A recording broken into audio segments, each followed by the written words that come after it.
Avenue দমদমের পর এবার Regent park শহরে একের পর এক দুঃসাহসিক লুঠের ঘটনা। রিজেন্ট পার্ক থানা থেকে ঢিলছোড়া দূরত্বে ঘটল এই দুঃসাহসিক লুঠের ঘটনা। একেবারে ফিল্মি কায়দায় গৃহকর্ত্রী ফ্ল্যাটের মধ্যে ঢুকতেই পেছন থেকে ধাক্কা দেয় দুজন দুষ্কৃতী এবং চিৎকার শুরু করলে গৃহকর্ত্রীর মুখ বেঁধে দেয় তারা। গলায় ছুরি ঠেকিয়ে চলে লুঠের ঘটনা। জল আসে না কলে, ঝরঝরিয়ে হরদম জল কেএসবি পাম্প হলে। বিদ্যুৎ সাশ্রয়কারী জার্মান টেকনোলজিতে তৈরি কেএসবি পাম্প। জলের প্রবলেম সেটা আবার কি? যেমনটা জানা গিয়েছে, লুটপাটের পর প্রৌঢ়াকে মেরে সোনার গয়না নিয়ে চম্পট দেয় দুষ্কৃতীরা। ছেলের বিয়ের জন্য বাড়িতে সোনার গয়না এনে রেখেছিলেন গৃহকর্ত্রী। নেপথ্যে পরিচিত কেউ, এমনটাই সন্দেহ রিজেন্ট পার্কের পরিবারে।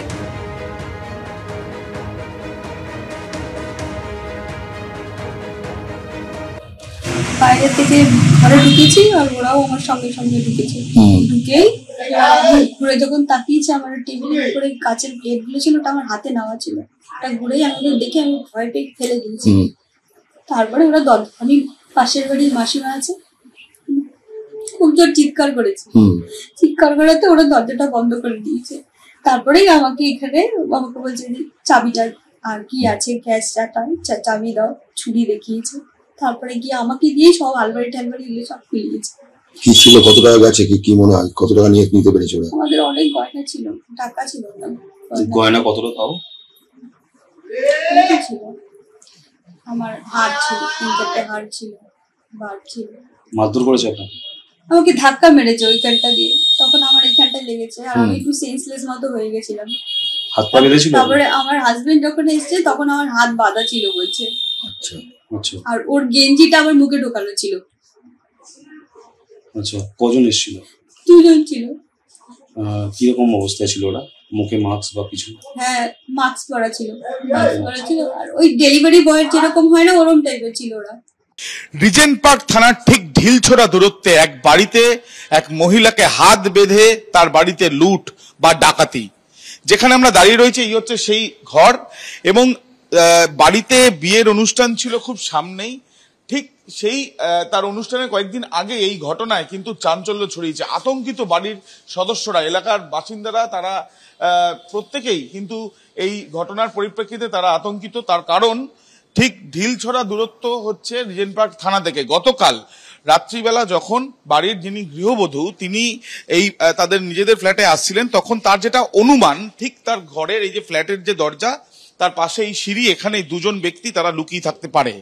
তিনি যখন ঘরে ঢুকছিলেন তখন মুখে মাস্ক পরে বা মুখ ঢেকে সেই 2 জন ব্যক্তি এই ঘরের ভেতরে ঢুকে যায়, এবং ঢোকার পরে তাদের এই হুড়োহুড়ি করার জন্য বেশ কিছু প্লেট সেগুলো ভেঙে গিয়েছে, সেটা দেখা যাচ্ছে।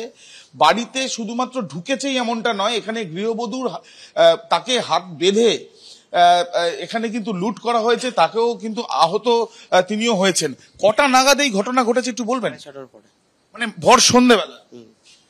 আপনার কি আপনার মায়ের সাথে কি করেছে? মানে আপনারা কখন জানতে পারলেন? বাবা যখন ঢুকেছিল, যখন 8টার সময় একটু মানে তখন জানতে পারি ওই 8:30 নাগাদ। কি এসে আপনি ঢুকে কি দেখলেন? আপনার স্ত্রী হাত বাঁধা? হ্যাঁ, বাঁধা। তারপরে হাত বাঁধা ছিল, ওখানে নিচে পড়েছিল, চোট লেগেছে। আর তারপরে চাকু ফাকু নিয়ে এসেছিল, ওই তারপরে নিয়ে বেরিয়ে গেছে। কজন ছিল কিছু দেখলেন? 2 জন। আমি মানে উনি যা বলেছেন 2 জন আছে। বাড়ি থেকে কি কি খোয়া গেছে এখনো অব্দি? নর্মালি সোনাটাই গেছে, ও হবে 10-15 ভরি তো হবেই। আতঙ্কিত লাগছে, মানে আপনাদের বাড়িতে সামনে তো লাগবেই, সব বাড়ি ফ্ল্যাটের সবাই তো আতঙ্কিত। পুলিশ সূত্রে যেটা জানা যাচ্ছে যে তারা নির্দিষ্টভাবে সিসিটিভি ক্যামেরার ফুটেজ খতিয়ে দেখে এই ঘটনার সঙ্গে কে বা কারা জড়িত সেটা খতিয়ে দেখা হচ্ছে বলে তাদের তরফ থেকে জানানো হচ্ছে, এবং তার সঙ্গে এই বাড়িতে এর আগে এরকম কেউ এসেছিল কিনা যে আগে থেকে রেকি করেছে, তার কারণ বাড়িতে বিয়ের অনুষ্ঠান, সোনার গয়না থাকতে পারে, এই সন্দেহ করেই কিন্তু আগে থেকে প্ল্যানিং করে এই ঘটনা ঘটানো হয়েছিল কিনা সেটাও খতিয়ে দেখা হচ্ছে বলে পুলিশ সূত্র থেকে জানা যাচ্ছে। ক্যামেরা দিব্যেন্দু সিংহের সাথে আবির দত্ত, এবিপি আনন্দ, কলকাতা।